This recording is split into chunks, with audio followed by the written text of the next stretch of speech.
تازہ ترین ویڈیوز کے لیے چینل کو سبسکرائب کر کے بیل آئیکن اور آل نوٹیفیکیشن پر کلک کریں تاکہ آپ کو ملے ہر اپڈیٹ سب سے پہلے۔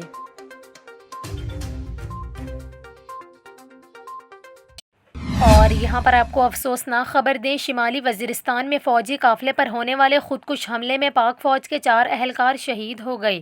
پاک فوج کے شعبہ تعلقات عامہ ISPR کے مطابق فوجی قافلے پر حملہ شمالی وزیرستان کے علاقے میر علی میں کیا گیا۔ ISPR کا یہ کہنا ہے کہ خودکش حملے میں 4 فوجی جوان شہید ہوئے۔ شہداء میں لانس نائک شہزیب، لانس نائک سجاد، سپاہی عمیر اور سپاہی خرم شامل ہیں۔ شعبہ تعلقات عامہ ISPR کے مطابق سیکیورٹی ایجنسی خودکش حملہ آور اور اس کے سہولت کاروں سے متعلق تحقیقات کر رہی ہے۔